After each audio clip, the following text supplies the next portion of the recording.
जोङो इसोरनि आशीर्बाद होनना बुंनांगोन जाय न'खरा 25 बोसोर आगोलाव जोङो 17 न'खरल'मोन दिनै 25 बोसोरनि उनाव जोंनि न'खरा 19 न'खर जादों बा बे 19 न'खरानो रुफाथि मायथाइखौ जोङो फालिनो थाखाय साखाफारा जादों दा बेयाव जोंनि मावनाय दांनायजों लोगोसे जितु धोरोमखौ जोङो गोग्गोमै जितु जोङो सिबिबोबाय थादों निसय आफा इसोर बोराइ बाथौनि जोङो आशीर्बाद दङ होननानै जोङो फोथायनाय दङ आरो बे आफा इसोर बोराइ बाथौनि अननायावनो जों दिनै बे हाबाफारिखौ खुंनो हादों होननानै जोङो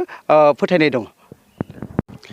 जोंनि बर'नि गुदि धोरोम बाथौ धोरोमखौ जोङो लोब्बा लाखिनानै जोंनि बर' हारिनि गुबै धोरोमखौ जोङो फोसाबनाय फोहोबनायनि बिथांखिजों बर'फ्रा बाथौ थानसालिनि जि रुफाथि मायथाइ फोरबो बेखौ जोङो मोनसे बर'फोरनि गेजेराव गुदि धोरोमखौ फोसावनायनि थांखियै जों गाजा गोमजायै सानब्रैनि हाबाफारिजों खुंनो आखायाव लादों दा बेनिनो दिनै थामथि सान बे थामथि सान हाबाफारि हिसाबै फुंबिलियाव जोङो फुंबिलि आर'ज बे हाबाफारिखौ फोजोबनानै दा नैथि हाबाफारि हिसाबै जोंहा धोरोमारि फिरफिला बिरहोनाय हाबाफारि बेबो जोबनानै थांबाय आरो माखासे हाबाफारिफोर दङ जाय हाबाफारिफोराव जोङो धोरोमारि सावरायमेल लाइमोनफोरनि गेजेराव जों धोरोमखौ फोसावनाय माइनावफोरनि गेजेराव जों धोरोमखौ फोसावनाय बे हाबाफारिफोरखौ जों माखासेखौ जोङो लानाय जादों आरो बेजों लोगोसे जे मुलुगनि गोजोननि थाखाय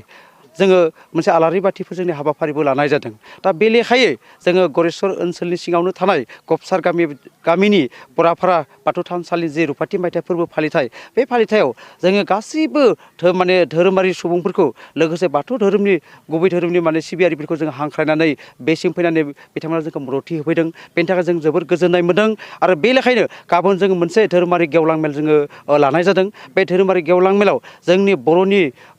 मेलेमजिबि सुबुंफोरखौ जों हांख्रायनाय जादों बे लेखायै जोङो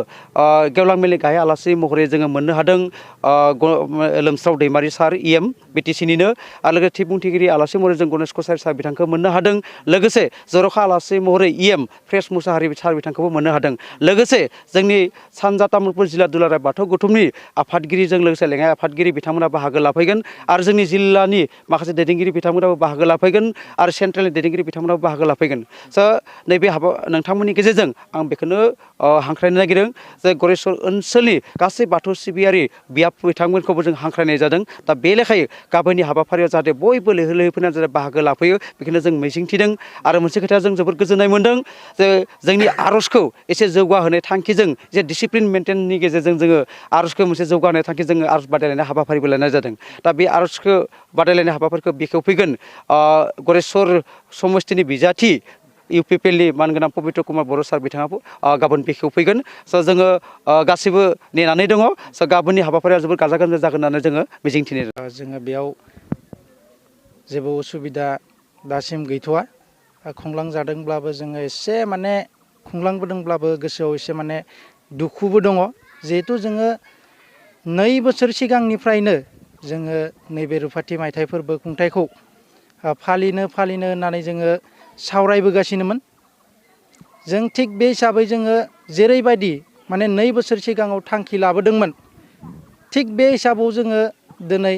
बोथोरनि एसे असुबिदानि थाखाय जोङो गासैबो खामानिफोरखौ दिन्थिफुंजोबनो हायाखै बा फालिजोबनो हायाखै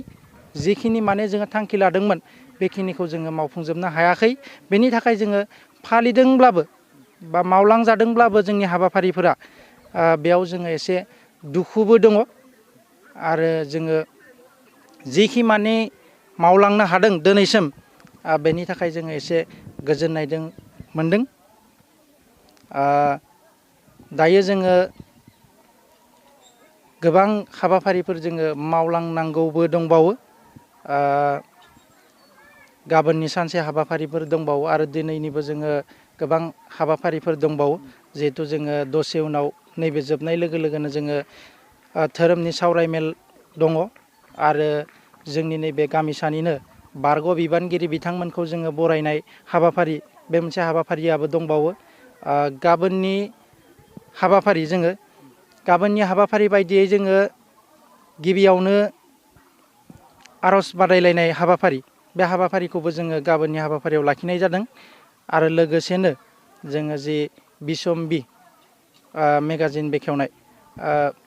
बेखौबो जोङो लाखिनाय जादों लोगोसेनो जोङो गाबोननि हाबाफारियाव गेवलां मेलबो दंबावो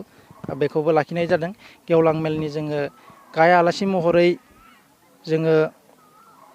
लोमस्राव सार EM सार बिथांखौ जोङो हांख्रायनाय जादों थि बुंथिगिरि सार हिसाबै जोङो गणेश कसारि सार बिथांखौ जोङो हांख्रायनाय जादों।